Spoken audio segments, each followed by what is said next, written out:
आपके active hours क्या है? सब पूरी पूरी बुक उतारने बैठ गए, कहाँ से शुरू करें कहाँ पे खत्म करें, ध्यान नहीं आता कि इसका डायग्राम क्या था यार।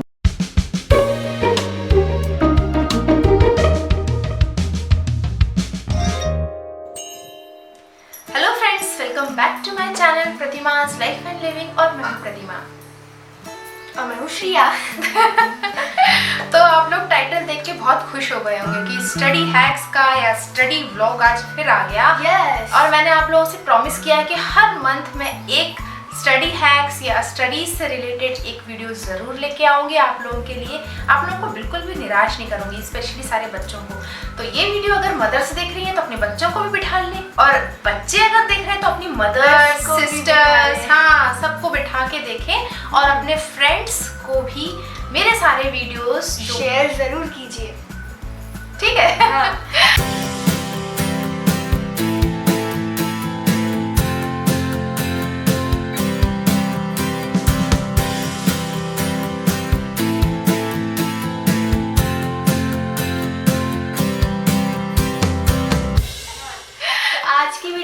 How to study science and economics. नहीं, आज की वीडियो बहुत ही रिक्वेस्टेड वीडियो है।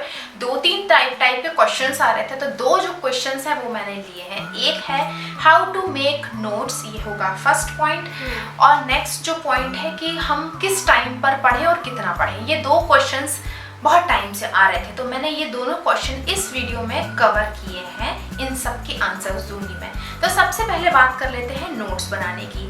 तो जैसा कि आज का जो वीडियो है वो है स्टडी से रिलेटेड, तो नोट्स बहुत ही ज़रूरी रोल प्ले करते हैं। जब भी हम पढ़ाई करने बैठते हैं ना, तो हमको समझ में नहीं आता हम कहाँ से शुरू करें कहाँ पे ख़त्म करें। तो चलिए शुरू से बताती हूँ कि कैसे आपको नोट्स बनाने चाहिए। नोट्स बनाने के लिए सबसे पहले आपको पता होना चाहिए कि क्या इम्पोर्टेंट चीज़ें हैं लेसन में। कई बार लेसन को देखकर हमें ये समझ में नहीं आता कि इसमें इम्पोर्टेंट क्या है। तो आजकल जो बुक्स है ना वो काफ़ी कलरफुल होने लग गई हैं। जैसे कि अगर मैं इसको पकड़ना श्रिया, तो जैसे कि मैं ये बुक खोलूँ ना, तो इसमें जो भी कलरफुल चीज़ें होती हैं या कोई ब्लॉक्स होते हैं या बॉक्स में चीज़ें दी है, या फिर उसमें लिखा रहता है थिंग्स टू रिमेंबर, या फिर इंट्रोडक्शन पार्ट, या फिर जो भी कुछ हाईलाइटेड रहती हैं चीज़ें, वो आपको ध्यान में रखने की होती हैं। ठीक है, तो यही सारी चीज़ें होती हैं इम्पॉर्टेंट। और पीछे जो क्वेश्चंस दिए होते हैं वो सारी चीज़ें, उनके सबके जो आंसर्स आप दोगे वो सब चीज़ें होती हैं इम्पॉर्टेंट। तो ठीक है, आपको अब ये समझ में तो आ गया होगा कि ये सब चीज़ें इंपॉर्टेंट होती है। जैसे डेफिनेशंस हैं, उनके टाइप्स हैं, डायग्राम्स हैं, ये सब इम्पॉर्टेंट होती है। और कोई भी पैराग्राफ है जैसे, तो उसमें कोई भी ऐसी लाइन दिखे जो कि आपको लग रहा है ये काफ़ी ऐसा हाईलाइटेड सी लाइन लग रही है, या ऐसा लग रहा है कि ये आ सकता है, या फिर टीचर ने पढ़ाया होगा तो उसको जोर दे के पढ़ाया होगा, तो वो होंगी सारी वो होंगी इम्पोर्टेंट लाइन्स। ठीक है, अब नोट्स बनाने के बारे में बात करते हैं। तो 2 टाइप के लोग होते हैं। एक वो लोग होते हैं जो बुक में हाइलाइटर से मार्किंग करते हैं, या फिर कॉमा मतलब कोटेशंस लगाते हैं, या फिर अंडरलाइन कर लेते हैं और उनके बन गए नोट्स। और वो एक सही तरीका भी होता है, क्योंकि उसमें क्या होता है कि आपको पेज याद रहता है। ये डायग्राम बना हुआ था, उसके ऊपर ब्लू कलर का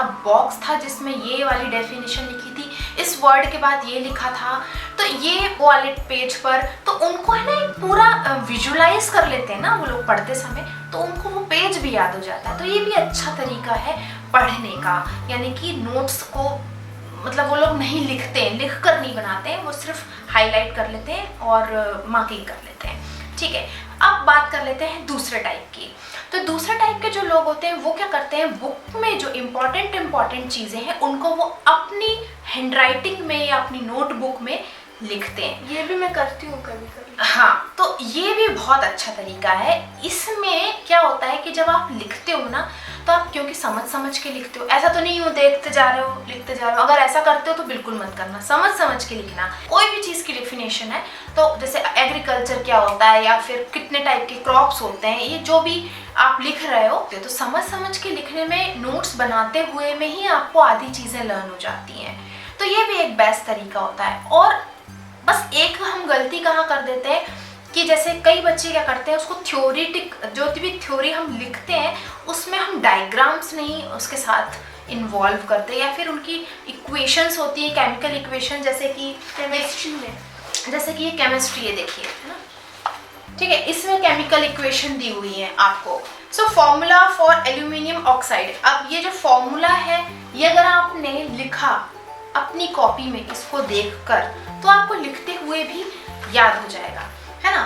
तो ये एक बेस्ट तरीका होता है कि देखा, लिखा और लिखते लिखते आधी चीज़ें लर्न हो गई, और फिर उसको एट द सेम टाइम, जैसे हमने छोटा सा नोट्स बनाया है, मान लो 3-4 पेज का हमने नोट्स बनाए हैं अभी आज की तारीख में, तो हम उसको एक बार रिवाइज भी कर लें, तो हमको एट द सेम टाइम वो लर्न भी हो जाते हैं। अब ये नहीं होगा कि आज हमने नोट्स बनाए और हम 4-5 दिन बाद उसको खोल के देख रहे हैं, या फिर एग्जाम टाइम पे खोल के देख रहे हैं, तब तक तो फिर हम भूल ही जाएंगे।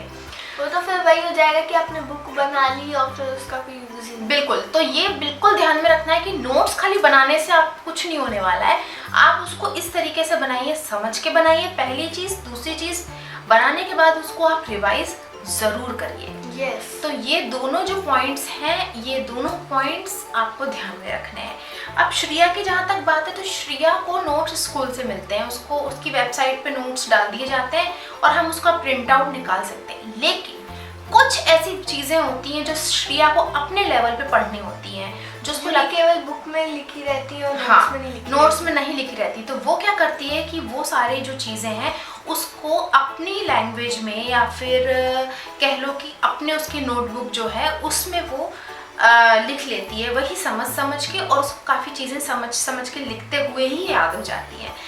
तो उसका अगर मैं आपको, कई बच्चे बोलते हैं कि श्रिया कैसे नोट्स बनाती है वो मैं दिखाऊं, तो उसको दिखाने से आपको कुछ भी मतलब फ़र्क नहीं पड़ेगा। इसलिए नहीं पड़ेगा कि जो बुक में लिखा है वो समझ के कर रही है और उसको रिवाइज कर रही है, तो इस बहाने से उसकी एक पुख्ता, एक सॉलिड पढ़ाई हो जाती है। यस। तो नोट्स बनाने के लिए मैंने आपको बता दिया, ये 2 तरीके होते हैं, या तो आप बुक में मार्किंग कर लीजिए तो भी अच्छा है, बेस्ट है, उसमें आपको बुक पेज भी याद होता है, विजुअलाइज कर लेते हैं आप, और आप अपने वर्ड्स में लिख सकते हैं और एक नोटबुक बना सकते हैं जिसमें आपकी नोट्स हों। ठीक है। अब बहुत सारे बच्चे पूछते हैं कि कोर्स तो इतना वास्ट है, कैसे हम इतना सारा नोट्स में लिखेंगे? सब कुछ नहीं लिखना है आपको नोट्स में। नोट्स कैसे बनाए जाते हैं? कोई भी चीज़ की डेफिनेशन आपको लिखनी है, जैसे कि क्रॉप्स क्या होते हैं, क्रॉप्स की आपने डेफिनेशन लिखी, फिर टाइप्स ऑफ क्रॉप्स, कौन कौन से टाइप्स होते हैं क्रॉप्स के, वो सारे टाइप्स आप लिख लीजिए। या फिर एक एग्जाम्पल या फिर एक और एग्जाम्पल देती हूँ थोड़ा इजी वे में, कि हाउसेस क्या होते हैं, कि हाउस क्या होते हैं, है ना, और फिर हाउस के कितने टाइप्स होते हैं, कच्चा हाउस होता है, पक्का हाउस होता है। तो आप जो कच्चा हाउस, पक्का हाउस, वो 2 आप टाइप्स लिख लीजिए, और भी जो टाइप्स होते हैं वो लिख लीजिए, और उसके बाद उनका जो डिस्क्रिप्शन है, ठीक है, उसकी जो डिटेलिंग है वो कैसे करोगे, आप अपनी लैंग्वेज में लिख लो। कई बच्चे क्या करते हैं, हिंदी में लिख लेते हैं। ये कच्चा हाउस वो होता है जिसमें कंक्रीट, सीमेंट इसका यूज़ नहीं होता है, ऐसे लिख लेते हैं, तो उनको ध्यान रहता है कि कच्चा हाउस ये होता है। ठीक है। पक्का हाउस क्या होता है, जिसमें ब्रिक्स का इस्तेमाल होता है, सीमेंट का इस्तेमाल होता है, यस, है ना, तो आयरन का इस्तेमाल होता है। तो ये सारी चीज़ें वो लोग लिख लेते हैं, तो उनको अपने वर्ड्स में लिखने से याद रहता है, उनको रट्टा नहीं मारना पड़ता बुक देखकर, है ना। तो आपको सिर्फ मेन हेडलाइंस लिखनी है, मेन पॉइंट्स लिखने हैं, और उनका जो डिस्क्रिप्शन है एक लाइन में आप लिख लीजिए, उसको आप इलेबोरेट कर लीजिए एग्जाम में, या फिर आपको ध्यान रहेगा जैसे भी जो भी उनके कीवर्ड्स होते हैं वो लिख लीजिए, और फिर आप उसको इलेबोरेट आसानी से कर सकते हैं। तो ये बेस्ट तरीका होता है। ये नहीं कि आप पूरी की पूरी बुक उतारने बैठ गए अपने नोट्स में, है ना, वो नहीं करना है आपको। ठीक है। अब मैं आपको सब्जेक्ट वाइज बता देती हूँ बहुत शॉर्ट में। हाँ, तो चलिए पहले मैं वो वाले सब्जेक्ट्स ले लेती हूँ, जैसे कि सिविक्स है, इकोनॉमिक्स है, ज्योग्राफी है, जिसमें हमको बहुत सारा लिखना पड़ता है। तो ऑलरेडी जैसे मैंने बता दिया कि आपको पॉइंट्स लिखना है, और पॉइंट्स को अपने वर्ड्स में एक लाइन में समझाते हुए अपने नोट्स बना लेना है, कि इसका मतलब ये होता है, इसका मतलब ये होता है, और उनको अपने वर्ड्स में फिर आप इलेबोरेट कर सकते हैं एग्जाम में। सिर्फ आपको पॉइंट्स याद रखने हैं कि इस चीज़ के 7 पॉइंट्स हैं, आप 7 पॉइंट्स ध्यान रखिए, उसका इलेबोरेशन जो है वो आप अपने हिसाब से कर पाएंगे। तो सिविक्स, ज्योग्राफी, इकोनॉमिक्स, इस टाइप से जो सब्जेक्ट्स हैं उनमें आप अपने वर्ड्स में लिख सकते हैं। अब बात कर लेते हैं केमिस्ट्री की, फिजिक्स की, बायोलॉजी की। जब साइंस में हम कोई चीज़ को समझते हैं, लर्न करते हैं, तो उसके केमिकल इक्वेशंस भी होते हैं, उसमें फॉर्मूलाज भी होते हैं। इसके ऊपर मैंने एक वीडियो ऑलरेडी बनाई हुई है पिछली, आप जाके चेक कर सकते हो कि कैसे आपको जो है पढ़ाई करना शुरू करना चाहिए, तो वो आप ज़रूर चेक करिएगा। लेकिन अभी फिलहाल के लिए मैं शॉर्ट में बता देती हूँ। हाँ, तो जब भी आप कोई टॉपिक पढ़े ना, तो उसके केमिकल इक्वेशंस भी आप नोट डाउन करिए, उसको भी पढ़िए। आप उसके डायग्राम्स, अगर आप डायग्राम को नहीं बहुत अच्छे से बनाना चाहते हैं नोट्स में, तो एक रफ आइडिया कि आपको ध्यान रहेगा कि इसका ये डायग्राम था और इस टॉपिक का ये डायग्राम था। नहीं तो कई बार क्या होता है, हम नोट्स में डायग्राम को नहीं लेते हैं ना, तो हमको ध्यान नहीं आता कि इसका डायग्राम क्या था यार, इसकी लेबलिंग क्या थी, हमको ध्यान ही नहीं आता। तो नोट्स में डायग्राम को, केमिकल इक्वेशंस को, फॉर्मूलाज को भी इंक्लूड करना ज़रूरी है। तो जब भी आप इन तीनों सब्जेक्ट्स के नोट्स बनाएं, यानी कि केमिस्ट्री, फिजिक्स और बायोलॉजी की, तो आप ये बात का बहुत ध्यान रखें कि आपको डायग्राम्स एंड लेबल्स का भी नोट्स बनाना है। बिल्कुल, और केमिकल इक्वेशंस और फॉर्मूलाज भी लिखना है। ठीक है, तो ये हो गई बात हमारी नोट्स बनाने से रिलेटेड। अब आप लोगों को नोट्स बनाने में उतनी दिक्कत नहीं होगी। कोशिश करिए कि जो भी आप लिख रहे हैं, नोट डाउन कर रहे हैं, उसको आप समझते हुए करें। आधी चीज़ें आपको ऐसे ही लर्न हो जाएगी। हाँ, अब मैं बात कर लेती हूँ, कुछ लोग पूछते हैं कितने घंटे पढ़ना चाहिए। तो ये टोटली आपके ऊपर, आपके कैलिबर पे डिपेंड करता है। कुछ बच्चों को एक टॉपिक जो है 15 मिनट में समझ में आ जाता है, कुछ बच्चों को वही एक टॉपिक को समझने में 1 घंटा या आधा घंटा भी लगता है। जैसे कि क्लास में तरह तरह के बच्चे होते हैं, ऐसा तो नहीं है कि एक बार मैडम ने पढ़ाया सब बच्चों को समझ में आ गया। हाँ, कुछ को आता है, कुछ को नहीं आता है। तो ये आपके ऊपर है कि आप किस टॉपिक को कितनी देर में फिनिश कर लेते हैं। हो सकता है श्रिया 2 घंटे में पढ़ पाती हो और श्रिया की कोई फ्रेंड है वो 1 घंटे में पढ़ के ख़त्म कर दे, या हो सकता है कि उसकी फ्रेंड को 4 घंटे लग जाए। तो इट डिपेंड्स किसको कितना समय लगता है। ठीक है, तो आप पहले आप अपना आकलन करें कि आपको एक टॉपिक में कितना टाइम देना है और रोज़ आपको कितना पढ़ना है। वैसे मैं बताऊं तो कम से कम 3 घंटे तो आपको रोज़ पढ़ना ही चाहिए, जिसमें 1 घंटा आपको मैथ्स करनी ही चाहिए। बाकी के 2 घंटे में आप नोट्स बना लें, लर्न कर लें, डायग्राम्स कर लें, ग्रामर कर लें, संस्कृत हिंदी है तो वो पढ़ लें। बहुत पढ़ाई होती, पढ़ाई तो ख़त्म तो होती नहीं है जब तक हमारा पूरा ईयर चलता है ना। तो 3 घंटे की मिनिमम पढ़ाई तो आप लोगों को करनी चाहिए अगर आपको अच्छे मार्क्स लेने हैं। एक और क्वेश्चन आ रहा था, इतना सारा पढ़ने की ज़रूरत क्या है, किसी ने लिखा था।